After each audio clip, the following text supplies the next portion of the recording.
Api!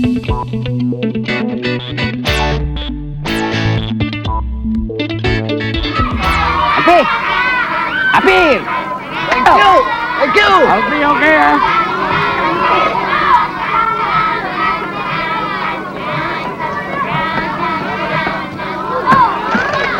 Attention!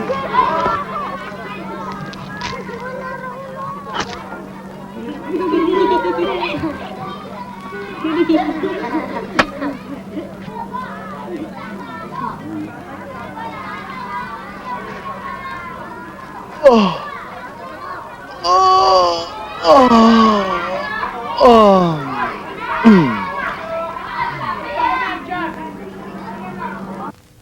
Wala pa akong experience pero sa palagay ko hindi ako mahihirapan as cashier kasi malakas naman ang accounting ko eh. Pero kung tatanggapin ka namin, kailangan mag-post ka ng bond at 20,000 pesos bilang assurance namin. Alam mo naman ang panahon ngayon. 20,000 pesos?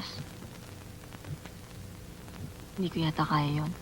All your other qualifications are acceptable, pero kailangan namin ng bond eh. Wala na bang ibang opening? Sales girl. Sorry, wala na eh. Salamat ah.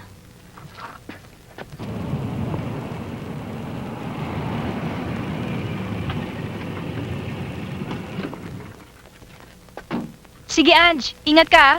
Bye.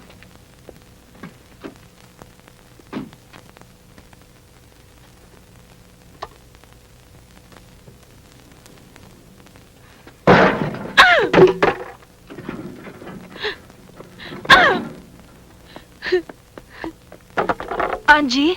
Bakit? May dumating na sabi sa bahay. I heard nga Mama and Papa talking yesterday. Why daw? May estafa case ang Papa. Why didn't you tell me? Sabina, estafa, God naman. Ayoko nga sanang sabihin sa'yo eh. You always tell me everything, hindi ba? Eh kasi, if I tell you, that means na hindi ako makakabigay ng 50 ko sa contribution sa business natin. Di ba dapat 50-50 tayo? Why? Your father has no money? Eh kaya nga nagka-estafa case kasi walang pera, gaga.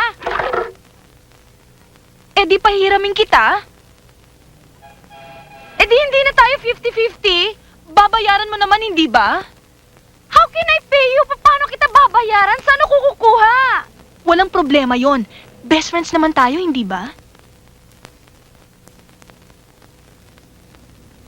Kahit na may estafa case ang Papa. Angie, ang baduy-baduy mo naman. Anong koneksyon ng papa mo sa atin? Naiinis ako eh.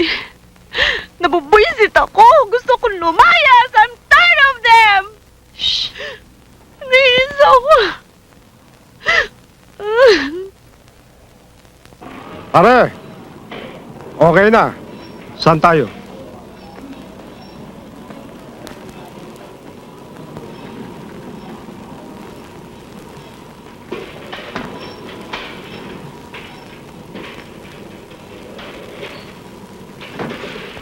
Oh, tara.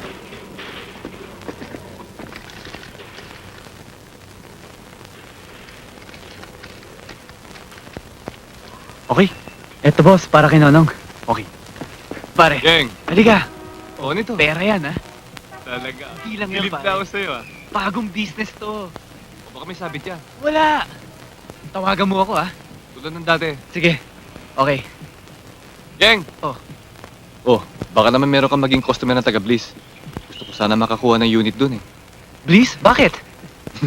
Dream house ko, pare. Dream house mo, ha? Hayaan mo, hahanap kita. Asahan ko yan, ha? Komisyon ko, ha? Akong bahala. O sige, deal. Deal. Ayos.